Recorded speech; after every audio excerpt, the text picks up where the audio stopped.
Guys, welcome back to my YouTube channel. ये है episode 3 of series how to get hired in 2024। आज की video में हम देखने वाले हैं जो सबसे ज्यादा कॉमन रिज्यूमे मिस्टेक्स डेवलपर्स करते हैं जिनकी वजह से उनका रिज्यूमे रिजेक्ट हो जाता है। ये मैं अपने एक्सपीरियंस से जो 100 से ज्यादा रिज्यूमेस मैंने रिव्यू करे हैं अपनी लाइफ में, उनके बेस पे बताने वाला हूं सबसे ज्यादा जो मिस्टेक्स होती हैं। तो सबसे पहली मिस्टेक मैं देखता हूँ ना यार, आपका रिज्यूमे बिल्कुल एम्प्टी होता है। तो मैंने अपने पिछले 3-4 साल में जितने भी देखे हैं ना इंटरव्यूज, तो मैंने मोस्टली उसमें फ्रेशर्स में क्या प्रॉब्लम देखी है कि उनका रिज्यूमे बहुत एम्प्टी होता है। 60% ज़्यादा लोगों का जो प्रोजेक्ट्स वगैरह अगर सिर्फ टाइटल लिख देते हैं या उसमें 1-2 लाइन ऐड कर देते हैं, उसमें कुछ भी काम का नहीं लिखते ना, लिंक्स देखते हैं ना, कोड होता है उसमें। पर यही नहीं, उनका रिज्यूमे बिल्कुल या सेक्शंस ही नहीं होते उसमें कि दिखाने के लिए कि उन्होंने इसके लिए मेहनत करी है इस जॉब के लिए या फिर अपने करियर में कुछ बिल्ड करा उन्होंने। तो कोई बात नहीं है, मुझे भी नहीं पता था जब मैं फ्रेशर था, बट मैं एक्सप्लोरर था, मैं बहुत घूमता था, मैं इधर उधर जाता रहता था, बहुत इधर हाथ पैर मारता था। तो मेरी अपने आप से उसमें बहुत सारी लर्निंग्स है जो मैं आपको बताने वाला हूं, जो आपको अपने रिज्यूमे फिल करने में हेल्प करेगी। तो मेजरली ना आपके रिज्यूमे में यार 5-6 सेक्शन जो सबसे इंपॉर्टेंट होते हैं ना, वो भरने ही भरने होते हैं आपको, और वो किस चीजों से भरने हैं वो मोस्टली लोगों को आइडिया नहीं होता। तो मैं आपको हर एक सेक्शन के 2-3 ऑप्शन बताऊंगा विद एग्जांपल जो आप भर सकते हो। तो सबसे पहले जब मैं फ्रेशर था, ये मेरा रिज्यूमे था, और अब भी मेरा ये रिज्यूमे है, आप देख सकते हैं अभी भी वैसे का वैसे ही, कुछ चेंज नहीं करा है, थोड़ा बहुत कंटेंट चेंज किया होगा, बट ये तब भी भरा हुआ था, अब भी भरा हुआ है। अब इसको भरने के लिए कौन कौन से सेक्शंस मैंने यूज करे मैं वो बताता हूँ। सबसे पहला आपका एक्सपीरियंस सेक्शन। एक्सपीरियंस सेक्शन में ना आपने जो जो एक्सपीरियंस करा है आईटी फील्ड में वो आपको यहाँ पे लिखना है, चाहे वो इंटर्नशिप्स हो। इंटर्नशिप्स आप इंटर्नशाला, लिंक्डइन, एंजल लिस्ट वगैरह पे जाके ले सकते हैं और अपना रिज्यूमे फिल कर सकते हैं। दूसरा हो गया आपका फ्रीलांसिंग, अगर आपने कोई करियर फाइवर, अपवर्क वगैरह पे या फिर कभी कॉन्ट्रैक्ट के थ्रू अपने फ्रीलांसिंग प्रोजेक्ट बनाया वो भी डालिए। तीसरा हो गया आपका अगर आपने कोई पार्ट टाइम जॉब करी है, लाइक मैंने अपने 4th ईयर में पार्ट टाइम जॉब करी थी, तो वो भी आप इसमें डाल सकते हैं। और उसके प्रोजेक्ट अगर आपने कुछ इंपैक्टफुल बनाया किसी के लिए तो वो जरूर डालिए। लोगों को क्या रहता है यार, वो सबसे ज्यादा ना इसमें सिर्फ प्रोजेक्ट का टाइटल लिख देते हैं, नेटफ्लिक्स क्लोन या स्मार्ट नेटफ्लिक्स टूल। अब इसमें क्या है कि भाई 100 लोगों ने सेम चीज लिखी हुई है, मुझे क्या पता तुमने अलग बनाया उसमें। तो सबसे पहले ना आपको उसमें प्रोजेक्ट किस टाइप के डालने हैं वो बताता हूँ। सबसे पहले आपके पर्सनल प्रोजेक्ट जो आपने लर्न करते वक्त बनाए थे, या फिर आपने कुछ सीखते वक्त बनाए थे, या फिर आपने इंटर्नशिप के थ्रू बनाए थे, ठीक है, वो आप इसमें जरूर डालो। और तो और इनके बारे में लिखो 3 लाइन में कि आपने भाई इसमें क्या करा था। पहली लाइन में लिखो टूल्स एंड टेक्नोलॉजीज जो आपने यूज करी है, जैसे आप स्क्रीन पे देख पा रहे हैं। दूसरा हो गया आपका, उसके बाद आपने इसमें क्या डिफरेंट बनाया है। तीसरा, या 100 लोगों ने सेम चीज बना रखी है यूट्यूब की वीडियो देख के या वैसे खुद से भी, ठीक है, लेकिन आपने उससे क्या फर्क लाए, उससे इंपैक्ट क्या हुआ, अगर आपने बना दिया तो उससे क्या फायदा हुआ, वो जरूर लिखो। और अगर इसमें आपने और टाइप के प्रोजेक्ट्स ऐड करने हैं तो आप डाल सकते हो अपने हैकेथॉन्स के प्रोजेक्ट। तो ऑनलाइन बहुत सारी या फिर ऑफलाइन हैकेथॉन्स होती रहती है, हैकेथॉन्स में जाओ, प्रॉब्लम सॉल्व करो, रियल वर्ल्ड प्रॉब्लम्स, और उसके लिए जो आपने प्रोजेक्ट बनाया, चाहे आप हैकेथॉन जीतो ना जीतो, वो अपने रिज्यूमे में डालो, उसकी वेटेज ज्यादा होती है, आपने एफर्ट डाला है। तीसरा, आप उसमें डाल सकते हो ओपन सोर्स के प्रोजेक्ट्स। अगर आपने कोई हैकटोबर पेस्ट वगैरह नहीं कह रहा मैं, अगर आपने कुछ एक्चुअली में ओपन सोर्स में अच्छा कमिट किया है तो वो जरूर डालो इसमें। तीसरा सेक्शन आप लिख सकते हैं अचीवमेंट्स का। अचीवमेंट्स मतलब आपने आज तक क्या क्या कुछ अच्छा किया है, जीता है। तो उसमें भी ऑप्शन 3 ही है। सबसे पहला आपका हैकेथॉन्स, अगर आपने कोई हैकेथॉन में पार्टिसिपेट करा है, पार्टिसिपेट का मत लिखो, जीतने का ही लिखो, ठीक है। रनर अप आए हो, कॉन्स्टेलेशन प्राइस है, वो भी लिख दो।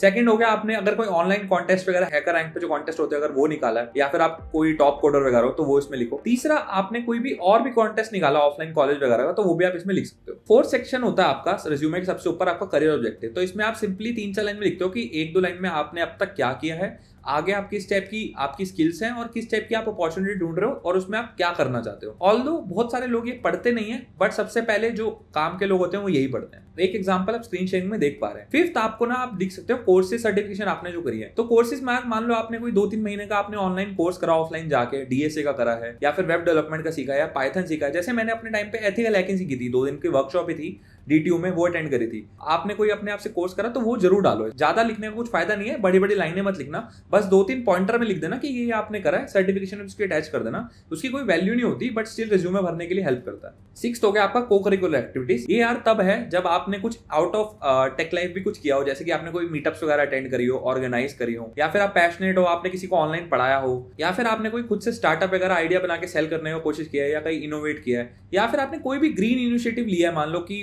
मतलब आपने कुछ कार्बन फुटप्रिंट वगैरह के लिए कुछ अपने आप से पर्सनल लेवल पे कम किया, ठीक है, तो वो चीजें आप लिख सकते हो अपने इंटरेस्ट वगैरह के साथ बना के, ताकि आप यूनिक बनो, रिक्रूटर आपको जान पहचान कर पाए और आपको आइडेंटिफाई कर पाए। दूसरा सबसे ज्यादा जो लोग मिस्टेक करते हैं यार, वो होता है नॉन एटीएस फ्रेंडली रिज्यूमे।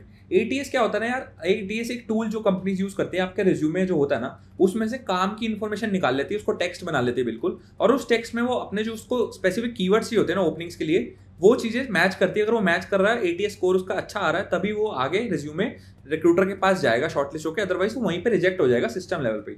अब ये क्यों कंपनीज करती है, मान लो टीसीएस है, ठीक है, उसमें 3-4 हज़ार हर साल वो फ्रेशर हायर करती है, तो उस 3-4 हज़ार ओपनिंग के लिए ऑल इंडिया उसको 1 लाख रिज्यूमे आते हैं, ठीक है। 1 लाख रिज्यूमे एटीएस टूल के थ्रू जाते हैं और उसमें से सिर्फ आप लगा लो कि 20-30 हज़ार शॉर्टलिस्ट होते होंगे अगले राउंड के लिए। अब 20-30 हज़ार को जो शॉर्टलिस्ट है उनको कोडिंग राउंड भेजा जाता है कि ऑनलाइन एक कोडिंग राउंड कर लो ताकि और फिल्टर हो जाए। उसमें से 10-12 हज़ार मान लो शॉर्टलिस्ट हो गए।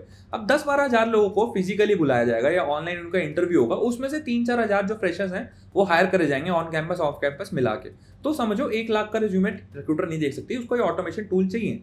और अपना एटीएस आपको कैसे रिज्यूमे का चेक करना मैं दिखाता हूँ। तो ये मेरा रिज्यूमे है, इसका एटीएस स्कोर अभी 39 है। क्यों? क्योंकि ये 2 कॉलम लेआउट है। 2 कॉलम लेआउट का हमेशा एटीएस स्कोर कम होता है। अगर आपको मास स्केलिंग में हायर करना है तो आप एक 2 कॉलम रिज्यूमे बना लो, अगर आप 1 कॉलम रिज्यूमे बना सकते हो, बट मैं 2 कॉलम में बनाता हूँ। इसमें ये देखो ना, टूल पेड है तो ये सारी चीजें बताया था आपको अच्छे से कि क्वांटिफाई इंपैक्ट मैंने कहाँ नहीं कर रखा, ठीक है, कहाँ पे वीक वर्ब्स वगैरह हैं, कहाँ पे रेपिटेशन है वर्ब्स की, ठीक है, बुलेट्स कहाँ पे ज्यादा हो रही है, स्पेलिंग की मिस्टेक्स कहाँ पे। तो ये प्रीमियम फीचर में कुछ कुछ बताता है, बट ये सब हाईलाइट कर देगा आपको, तो आप देख सकते हो उसमें क्या क्या मिस्टेक्स हैं, तो उसके अकॉर्डिंगली अपने इम्प्रोवाइज कर सकते हो। तीसरा आपका जो रिज्यूमे में आपने सेक्शन तो बना लिया, बट उसमें सबसे ज्यादा दिक्कत क्या आती है ना, राइट कंटेंट नहीं होता, ठीक है। 100 रिज्यूमे में सेम सेक्शन होंगे, सेम प्रोजेक्ट के टाइटल होंगे, बट कंटेंट ही सबको उनको डिफरेंट बनाता है, ठीक है। कंटेंट हो गया कि कितने अच्छे तरीके से क्या यूनिक फीचर आपने जो अपना प्रोजेक्ट बनाया उसको प्रेजेंट कर रहे हो, या आपने एक्सपीरियंस को प्रेजेंट कर रहे हो, या आपने उससे क्या सीखा। अगर आप प्रोजेक्ट समझा रहे हो तो उसमें 1 लाइन अपना आपने जो टूल्स एंड टेक्नोलॉजीज यूज करी है यू लिखो। दूसरी लाइन में आप लिखो कि आपने उसमें क्या न्यू फीचर बनाया जो मार्केट में अवेलेबल नहीं था, इनोवेट किया आपने। तीसरा आप उसमें लिखो कि आपने अगर वो बनाया तो उससे क्या इंपैक्ट हुआ, मान लो 100-200 लोगों का जो टाइम बच गया, या फिर कॉस्ट बच गई, या फिर क्या हुआ उससे, ऐसे ट्रैफिक बढ़ गया, लॉगिन्स बढ़ गए, तो ऐसी चीजें बताओ, ठीक है।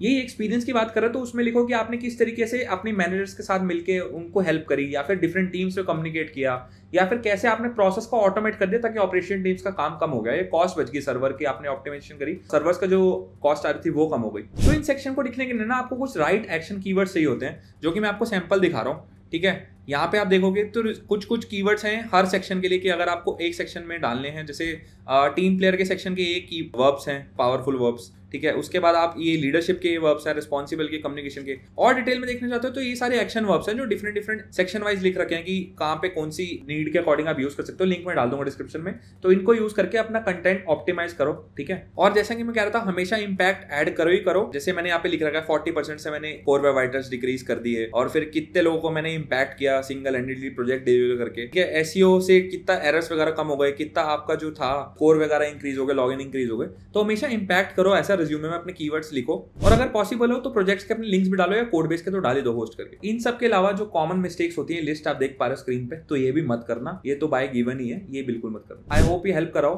और अगर आपको रिज्यूमे रिव्यू करना हो तो आप मेरी 2 वीडियो लिंक में डाल दूंगा डिस्क्रिप्शन में, आप देख सकते हैं। मेरे चैनल को जरूर सब्सक्राइब कर लेना, और कमेंट में बताना वीडियो में कुछ मैंने मिस करा हो या फिर कुछ अच्छा लगा हो आपको, नेक्स्ट वीडियो किस टॉपिक पे चाहिए, प्लीज वो भी बता देना। Thank you very much.